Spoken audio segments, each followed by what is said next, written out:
No? They were actually whoring after many gods and goddesses. And there were 400 silent years nga ang Ginoo wala nag-communicate sa iya katawhan. No? Wala sang vision, wala. And then nagsulod ang ining time sa New Testament nga gulpi lang may isa ka tawo nga nagwali by the name of John the Baptist.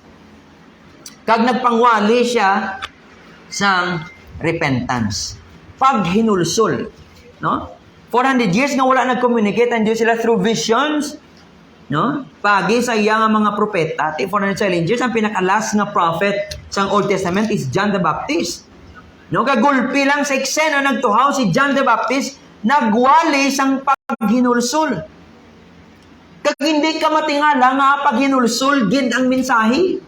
Kaya ang katawan sang Dios nga Israel nagtalikod sa iya. No? May ara na sang ila mismo yang mga ginasimba nga Dios, and it is not God, Yahweh. And that is why ginpadala sang Dios si John the Baptist para magwali, no? And that is actually the background sang sining nga libro. No? Pero ang Book of Matthew nagsugod siya sa birth, before siya magsugod sa birth ni Jesus Christ, ginplastar niya na makuturan ang genealogy. Sa chapter 1, no? The book of the genealogy of Jesus Christ, the son of David, the son of Abraham. And from Abraham, no, ginsaysaya da, o ari, si Abraham, he fathered Isaac, and Isaac fathered Jacob, so on and so forth, hasta makalabot sa kay Jesus Christ. Look at verse number 16. And Jacob, the father of Joseph, the husband of Mary, of whom Jesus was born, who is called Christ. Now, lang tabla mga kuturan, si Matthew, sa chapter 1 pa lang, he is giving us hints. May mga clues na siya. No, nga amo niyang iya pagplastar sa iya nga gospel, nagsugod siya sa genealogy. Magama ka genealogy, ang family tree ba lang mga kuturan? Sa Old Testament, magbabasahan mo ginahalo, so una, magbasa ko, ginalaktawan ko na pirmi. No? But, kung intindiyon, gid naton mga kuturan, pagkabata sa kay Kristo, ang genealogy nga ginaplastar sang Biblia, naguntat na. Kay ang genealogy, ang purpose na is actually to trace the Messiah, ang lineage ni Jesus Christ. Kagamuni ang Matthew, and then why ka na sa mga basahan na yun?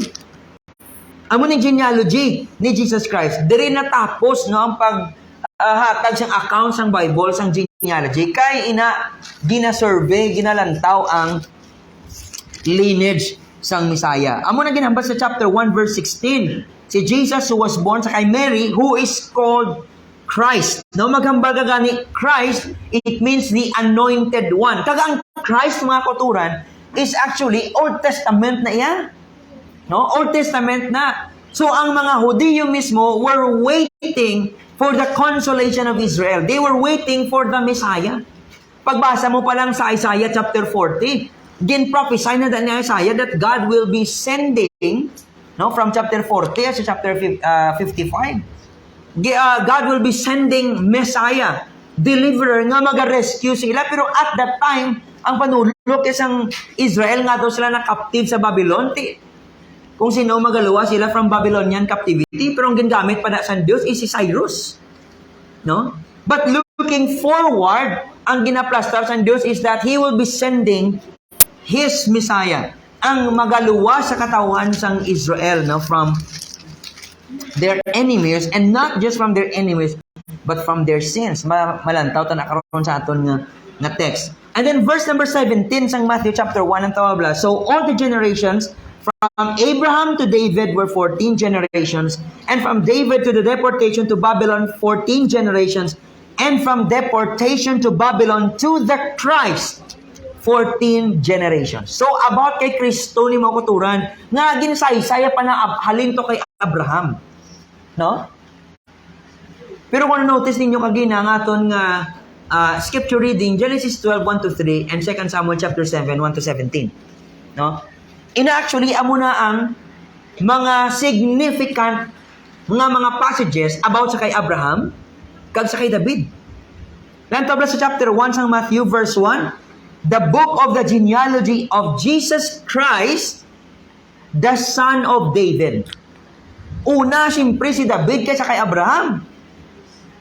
But by the guidance of the Holy Spirit, ginusulat ni Matthew, ginempasay siya una si Jesus, the son of David. And then the son of Abraham. Nga the son of David, pagkadto naton sa 2 Samuel chapter 7, maging promesa ang Dios sa kay David. Nga miara siya kaliwat, anak, offspring. Remember sa Genesis chapter 3, verse 15? Di ba mo na hambas ang Diyos, no? About sa offspring, sa kaliwat, sa bata. Nga among magadugmok sa ulo sang serpent. Kag gina-survey ang offspring. Hambas ang Diyos sa kay David, tagaan ko ikaw sang offspring, who will have an eternal kingdom. May ara sang eternal nga kingdom. Ti siyempre din si Solomon. O sino man na nga mere man. Kaya ang nation sang Israel natunga na, Judah kag Israel. No? Kag ang mga hari kakapatay ginabusnan sang another king. Pero tiyang pamangkot, sino ni nga bata who will have an eternal kingdom. Nga ang kingdom ni David will be made sure forever. Nga hindi magahalin ang scepter. Actually, that was a prophecy, no? Nga ginhambal sa Genesis chapter 48. Now that the scepter will not depart from the tribe of Judah. No? Amo ni ang prophecy. Kag diri makuturan ginpromisahan sang Dios si David nga may ara siya kaliwat, nga may eternal kingdom. Kingdom nga wala sang katapusan. And then gin-mention niya si Abraham, nga si Kristo kaliwat ni Abraham. And we read Genesis 12, 1-3. Kag sa sina nga promise ang Dios sa kay Abraham, tagaan man si Abraham sang offspring. Bata, apo, kaliwat. Nga kung sa diin, tanan nga families sang kalibutan will be blessed. And if you notice, Matthew chapter 1 verse 18, ginsay-say dayon ni Matthew ang birth. Sang Kristo, sang gintanduan, ang birth sang Messiah King. No? And in verses 18 to 25, we see the consummation of the birth of the King. Sensya lang sa wrong spelling. The consummation, no, of the birth of the King. Lantawag verse number 18 of Matthew chapter 1. Lantawang inyong mga Biblia. Now the birth of Jesus Christ took place in this way. Now, meaning ang isaysay ni Matthew, kung ano or paano natabo ang birth sang Kristo, who is the anointed one sa Old Testament, nga gin-promise na sa Diyos para sa katawan sang Israel. And we know nga ang background sini, ang katawan sang Israel, grabe ang pagpakasala. Yes, they have the Judaism, they have their religion, they have all those sacrifices. They have everything sa ilang religion. But in the eyes of God, ang ina nga religion, patay ina makuturan. And He sent His only Son to bring back His people to Himself. Nga mag-restore sa iya katawhan. Kagamo ng background, nga aras na sa pagpakasala makuturan. Na hindi niya something nga daw kanami sang estado sa spiritual life sang Israel. No. Nagakommit sila sang pagpakasala. No? Napunan sing kasalanan, kagari i-describe ni Matthew kung paano natabo ang ini nga birth. Look at verse 18. Now the birth of Jesus Christ took place in this way. When His mother Mary had been betrothed to Joseph, before they came together, she was found to be with child from the Holy Spirit. Una makita naton nga ang ini nga birth is not just another birth in Jerusalem. It's not just another birth happened in this world. This birth, mga kauturan, nga ginambal ni Matthew, ang nakibot gani si Mary kag si Joseph, is actually from the Holy Spirit. That child nga i-bear ni Mary is from the Holy Spirit. So, hindi ni siya, mga kauturan, nga daw, normal nga klase nga pagbusong, iya siyempre normal, no? Kahit but in a sense nga supernatural niya because it is from the Holy Spirit. No? This birth is supernatural. Pagkarga ni Maria, ti normal no? Makabatsyag man sa sampitik, makabatsyag man sa sakit, kay ti normal. Pero ang cause is supernatural. Wala labot makuturan ang tawa, and that is why it is not another birth story. No? Ang ini nga birth is supernatural. Kagamba ni Matthew, amo ni ay paano natabo na? Hindi niya ang ginsuguran tao. Ang ginsuguran sina Diyos. No? Ang Ginoo. He or she was found to be with child from the Holy Spirit. Ang cause is ang Diyos, supernatural cause. Ilang tawa, they were considered already husband and wife. Kaya may ara-ara pa sila sa betrothal stage, no? 1 year pa na yung wala sila sang sexual intercourse, but they are already considered as husband and wife. And that is why we believe nga sa siniya si Mary was virgin. But she did not remain to be virgin after sang pagbata niya siya firstborn son sa ka Jesus Christ. Amo na yung klaro, Matthew 13:55, may mga utod si Jesus Christ sa mga kauturan. No? So hindi na siya pabilin nga ginatawag Virgin Mary. Hindi na siya tuod. Kag diri makuturan, ang inang birth is supernatural. Verse 19, and her husband Joseph, being a just man, righteous si Joseph, and unwilling to put Mary to shame, he resolved to divorce her quietly. Para lang ma-save si Mary from shame, nag-decide siya nga i-divorce. No? Pero verse number 18, that child was from the Holy Spirit. Ang cause is supernatural. Sa sina pa lang, wala din habot si Joseph. No? Hindi niya sala ang ginabear ni Mary. Kaya hindi na sala ang pagbusong ni Maria because that child was from the Holy Spirit. Tigaling ti human as we are, kag si Joseph man, hindi ma-explain, no? Nga ti paano ka nagbusong? Kaya ara pa sila sa betrothal stage. Kag si Joseph nag-decide nga i-divorce si Mary because he was righteous. Kag hindi gusto nga pakuyan man si Maria. But look at verse number 20. But as he considered these things, behold, an angel of the Lord appeared to him in a dream, saying, Joseph, son of David, do not fear to take Mary as your wife, for that which is conceived in her, and tabla, is from the Holy Spirit. Galalain si Joseph. Kaya doon din tsakto na katabuhaw. Tiway man siya kabalo kung nga nagbusog si Maria. Pero nabalaan niya, sang gin-inform siya, sang angel, sang Diyos. Wala yan nagtraidor si Maria, si iya. No? Kagambas ang angel, do not fear. Tini siya gusto nga mo, yan si Maria, kag siya man mismo, because he is righteous. Amo na ang basang Biblia. No? Ang basang angel, do not fear to take Mary as your wife, for that which is conceived in her is from the Holy Spirit. And that is why ining a birth is not just another birth story, kundi kay iniya supernatural nga klase isang birth. No? And that's why hindi mo ni makumpara sa iban niya nga parehas ang to nga pagbusong. No? And verse 21, lang to hindi lang niya kay ini supernatural birth, ini makuturan nga birth, it's actually the fulfillment of a prophecy. No? That's why it's not just another birth in Jerusalem. She will bear a son. May gender na. Hindi babae, kundi lalaki na yang iya nga bataon. And you shall call his name Jesus. May ngalan naman. Why? For He will save His people from their sins.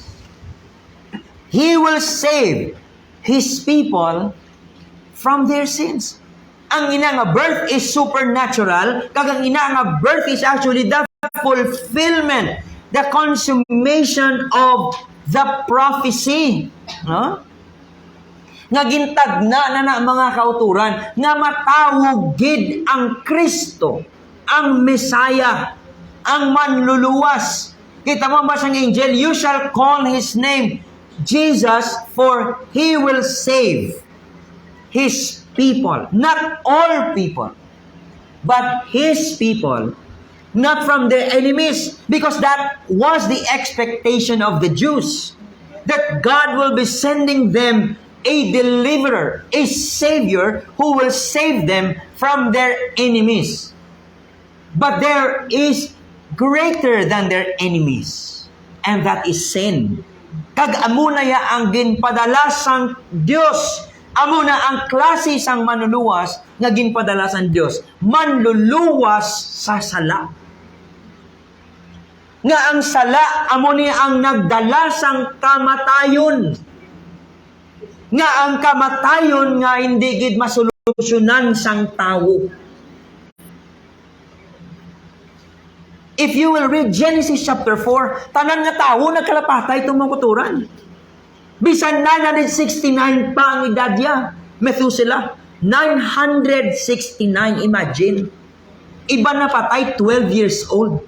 7, 3, 2. Iba na nakagwa gani sa tiyan. Nga may life, patay na pagwa na. Kag here comes Methuselah, 969, and yet he died. And that is our greatest enemy. Ang kamatayon nga halin sa sala.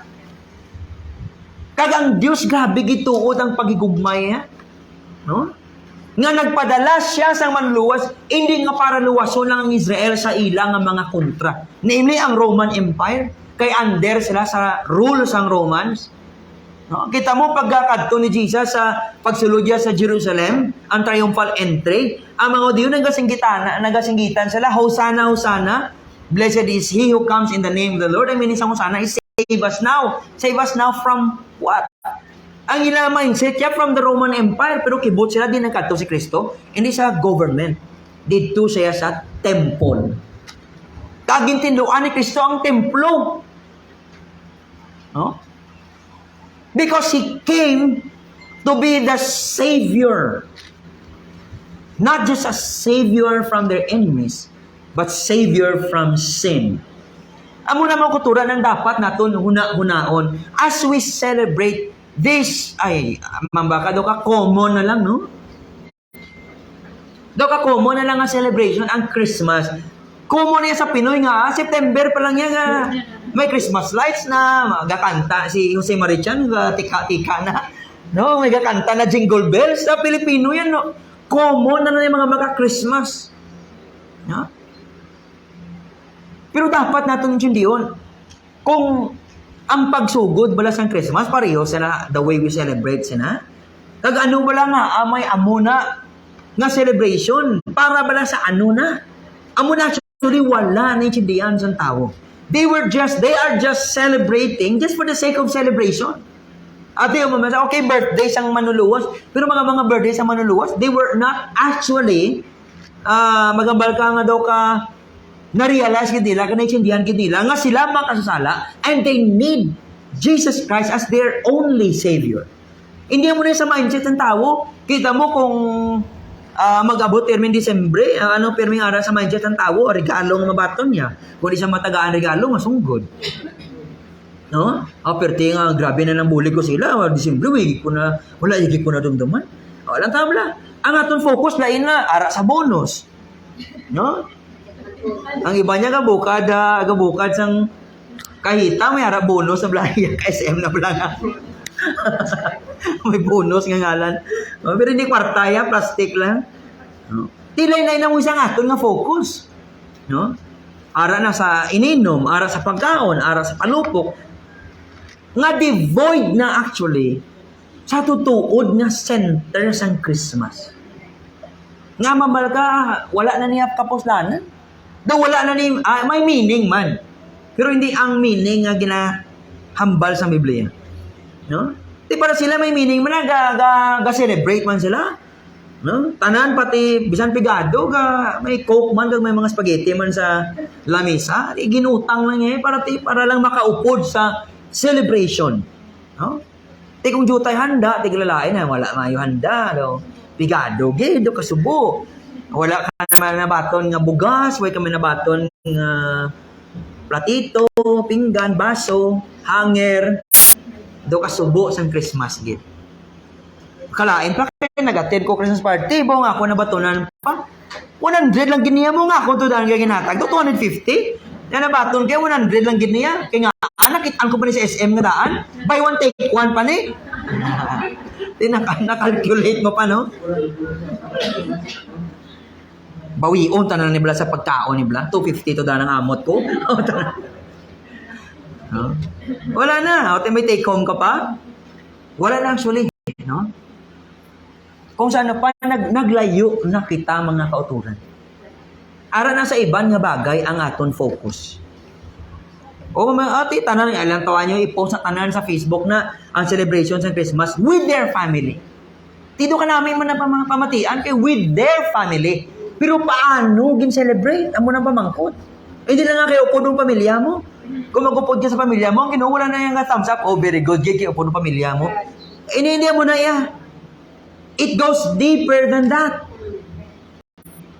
Because if we fail to realize that the Son of God, the Savior, came into this world to save us from our sins, then ang Christmas celebration natin, manginuway na kapusnanan. Because ang tao wala na realize sa yapon that he or she needs Jesus Christ. The greatest gift of all gifts. Ang dapat mo baton amo na ang relasyon sa Diyos. And if you have this relationship with Jesus, then you have the right, you have the authority to celebrate Christmas na mas may meaning. Di ba, sir, kung wala ko relasyon, hindi ko pwede ka celebrate. I'm not saying that. I'm just saying nga mas nami ang pag-celebrate naton. Because naintindihan mo nga si Kristo nagkari para sa imo kaluwasan and you have this relationship siya. Because that's the goal of God. Nga padalaya si Kristo, si Kristo. Kaya mo nang balin Steve Lawson, no? Jesus Christ did not come to make a holiday. Di mo na nato na remember, ang holiday lang. Okay, wala klase. Baw, salamat. Makapahuway na ta. 2 ka semana, 3 ka semana. Huh? Di, tanan, damo-damo na ta plano. No? But how about realizing that we need the Lord Jesus Christ in our lives? Di, kung kisama magati, mambalay ba na feel ko ang spirits ng Christmas? Anong ginamin mo na feel mo ang spirits ng Christmas? Kaya damo ka Christmas lights, may Christmas tree ka, may Christmas songs nga nagakuan. Di daw Christmas gid. Di namin sa amon lugar ya kay nga sadya di sa amon nga lugar ya. Anong klase nga pagkasadya? Sinadya nga ano? Hindi man Diyos noon nga sinadya. No? Di ta makitaan nga shadow kalayo sang aton nga pag-celebrate. And it's very shallow. No? And by the way, pagbata kay Kristo, wala to yung celebration gani isang tao. No? Kay lain ang emphasis. Subong niya, lain man ang aton nga emphasis. More on kita sa celebration. Yes, nag-celebrate yung angels because they were praising God. Pero ang tawa, ano klase nga pag-celebrate? They were praising God. Kita ya ano? We don't even consider a verse or two sa aton nga pagtipon. Sa Christmas parties and teachers. May ara word. Huh? Di mga pamatibing upod ko mga co-teachers. Sa eskwelahan, private man o public. pila ka porsyento nga gina-consider naton to really understand the meaning of Christmas? Or are we just conducting or making this party just for the sake na ito may party kag medyo malipayon man? Huh? And we missed Christmas just like sang sining king sa chapter 2 nga si King Herod. Huh? But there is a chapter 1 verse 21, dirigin pakita that the Savior will be born to save His people from their sins. Amo nang wala na realize ang tao, mga katuran. Yes, it's a positive thing nga ang manluluwas na tao. Pero why ka kachindi? Before ina mag-positive si imo, i-realize man ang negative. Ikaw kag ako makasasala. Amo na ganing nga luwason niya kita from our sins. Amo na tutuod nga good news. Before you receive that as good news, you need to realize the bad news. That the bad news is that you have a problem with God. Kay siya imo enemy. Kag ikaw enemy sa Dios unless you repent of your sins. Amo nang mensahe ni John the Baptist, repentance. Kaya ang Israel ang talikod na sa Dios, and even sa aton subong. Kadamo sa tao nga nag-celebrar sa Christmas nga nagarebuilde sa Dios. Nga wala relasyon sa Dios. They are the enemies of God and God is their enemy. Di paano ka makaselebrar sina sa tutuod nga meaning sa Christmas, abi?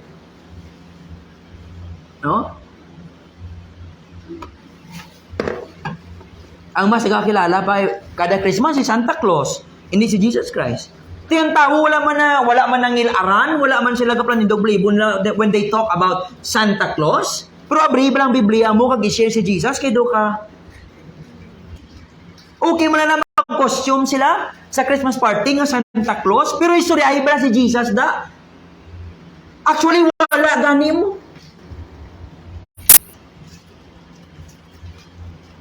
Sa Christmas party, imagine, Christmas party. Hindi sentro si Kristo. Kay sentro ang mga inagi nga mga macho gay pa sa Christmas party. Kag wala si Kristo. I am very sorry but that is the truth. Sa public school,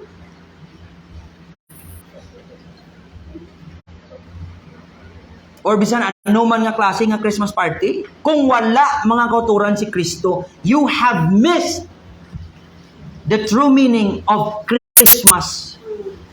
And to tell you frankly, you are celebrating it the wrong way. Diyan, ano pa kadamo sang handa nyo da? O gifts nga nabatunan mo? That is just the truth. And you need to accept that truth. Ilang tao bala? Si Kristo na tao. Hindi mo nang emphasis sa celebration, ha? Tanan to yung emphasis sa mga presentations, tanga mga wala pulos, mga saot nga way kalabot-labot kay Kristo. Di ba? Pero mo nang do highlights ko na abi. O kita mo? We missed the true meaning of Christmas. Instead, praising God, we are just dancing together. O, so sa out na eh.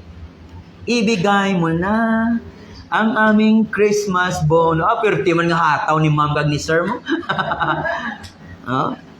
Christmas bonus, hindi ka magsahod, wala ka bonus eh. Bonus, gid.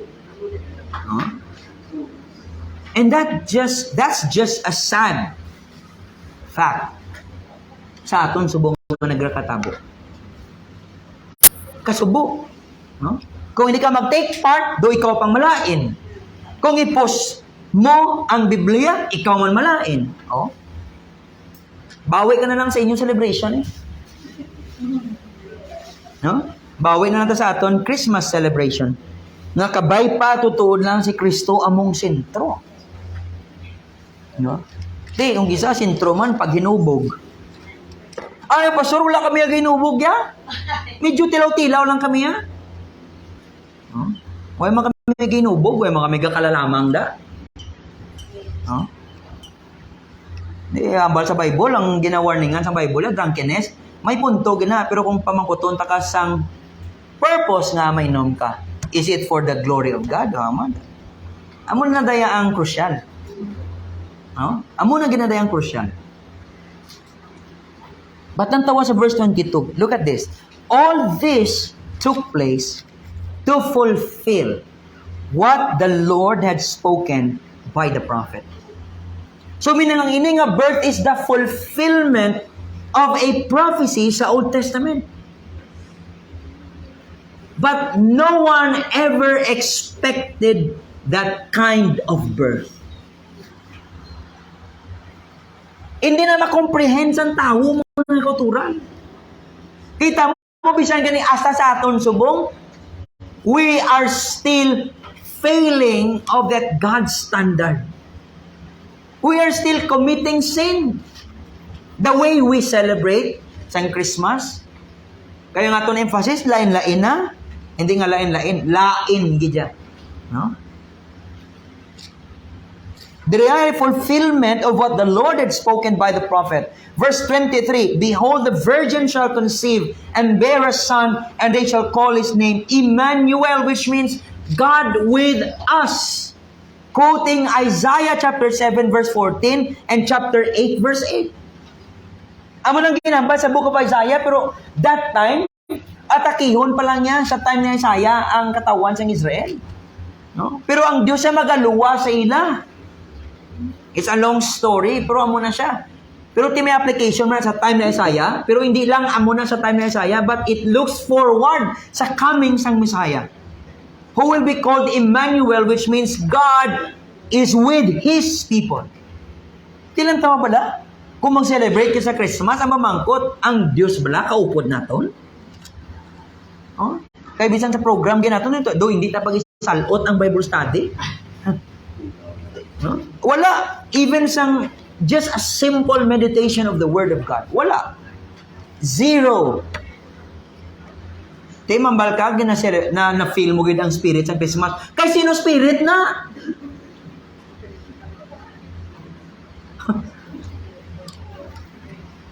Na-feel ko gid ba na ang spirit? Na-feel ko gid. Kasi no spirito inaman. Oh? Basta spirito maligno na ma'am kag sir. Hindi niya spirit sa Diyos yan. No? Fulfillment sang prophecy. Looking forward sa time ni Isaiah, sang birth sang Messiah, who will be saving them from sin. Kag kitaya, we're actually looking back sa natabo. Kang dapat matabo sa ato niya is worship. Pareho sa Injil, pagbata kay Kristo, they were praising God. Kitaya, wala gani pagsimba sa Diyos. Gasimbang gabi kami, pastor. Gasimbang gabi kay nga ahaw, kay para ang wish mo matuman. Amo na yung rason.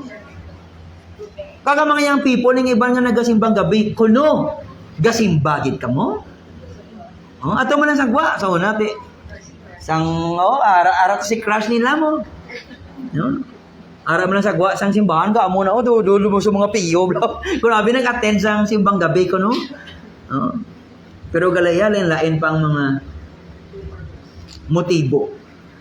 No? Ano gina-bribe mo pa ang Diyos? Mainto mo ang Diyos ayan? Para lang sabton sang Diyos. Ang imo pangamuyo nga sabton niya ka. Grabe, no? Gingamit mo pa ang Diyos. It means God with us. Pagbata kay Kristo Jesus, ato mang kuturan, ang gusto sa Diyos sa Old Testament, pangamay tabernacle, because God, from the very beginning, He wanted to dwell in the midst of His people. Amo na nga may tabernacle, kasi sa tabernacle, aradang Ark of the Covenant sa sulod, sa Holy of Holies. Kag sa kampo sang Israel, gapalibot da ang tanan nga tribo. Ang sentro, ang tabernacle, gaya mga kuturan. Pero wala na tabernacle, here comes the temple. Galing tungod siyang ginang sala, ginwasak tong templo. Wala nang templo. Hindi Japon makapugong. Sa handom sang Dios nga magdwell sa tunga sang iya katawan, He sent His only Son. Gintawag nila Emmanuel, God with us. Sa John chapter 1 verse 14, ang meaning sang He dwelt among us. Ang meaning sang dwelt is tabernacled among men. And that is why ang pinaka-essence, pinaka-sentro sa Christmas, si Kristo.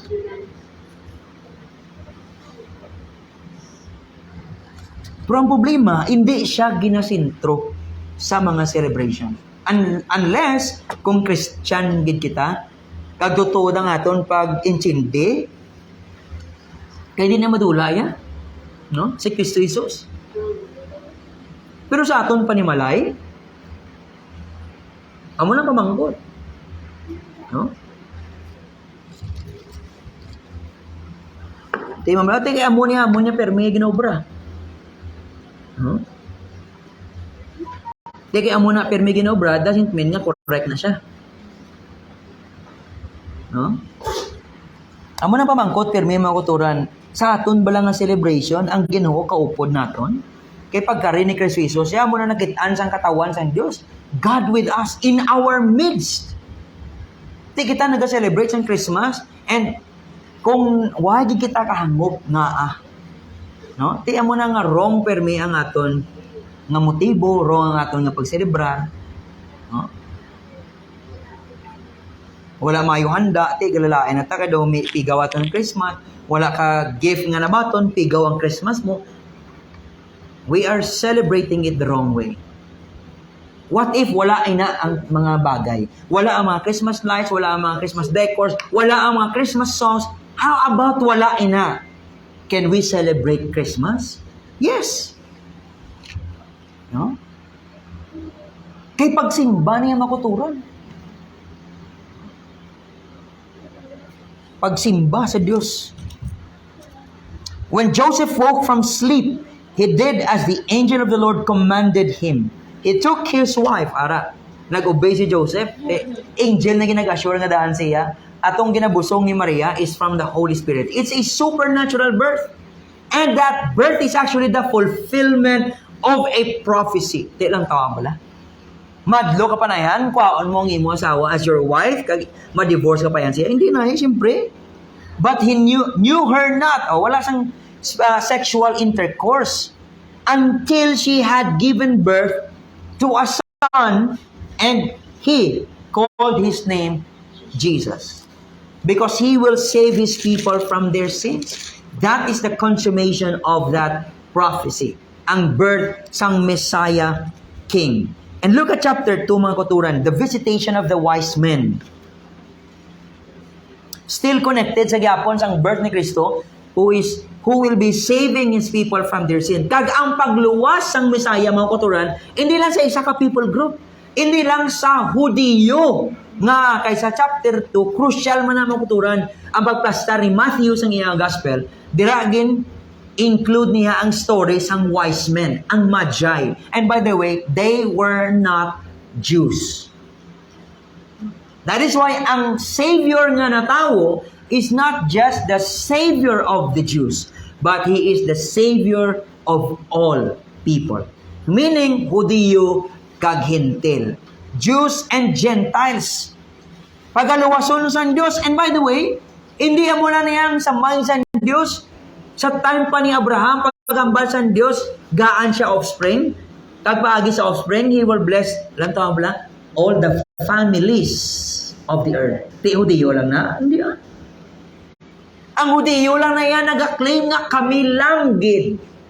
Wala nagambalang Diyos na kamo langgid Nga sa Old Testament pa lang, ginluwasan Diyos si Rahab. Si Rahab, hindi ito ya Hebrew. And by the way, si Abraham, hindi man na Hebrew. Kay pagano ganin si Abraham? No? Natawa mo lang? Pero mga Hudiyo, grabe, kami langgid. Hindi nga kamo lang. For God so loved the world. Not just the world of the Jews. No? Kundi tanan nga people groups, tanan nga tao. Hudiyo kag Gentile. No? Kag diri sa chapter 2 ang story sang visitation of the wise men. Lantabla mo kuturan verse 1. Now after Jesus was born in Bethlehem of Judea in the days of Herod the king. No? Hindi ko na paghihambal ang istorya pa ni sa kay Herod. Basta si Herod makuturan, praning ni siya nga tawo. Simple as that. No? Pinamataya ang mga successor at tani kay hindi siya gusto buslan sa iyang nga trono. No? Halos tanan nga tawo dudahan niya. No? Pero diri na ma-surprise siya nga may ara ayan na bata, King of the Jews. And by the way, Herod was not a full-blooded Jew. He is half Jewish kag half Edomian. No? Hindi ni siya full-blooded ng Hudiyo. E di kung lang taon pala, wala siya right nga may hari sa Hudiyo, kaya hindi siya full-blooded Jew. No? Now after Jesus was born in Bethlehem of Judea in the days of Herod the king, behold, wise men. Si Matthew, ang iya nga paggamit, pero may isang behold ba lang? No? Ang meaning isang behold nga daan mo kuturan, gusto yang tagaan mo attention. Amo nang meaning isang behold. Sa Matthew chapter 28, di ba? Ara man na. Oh? Lo and behold. Oh? Gaan siyang attention, do pero nga ang imo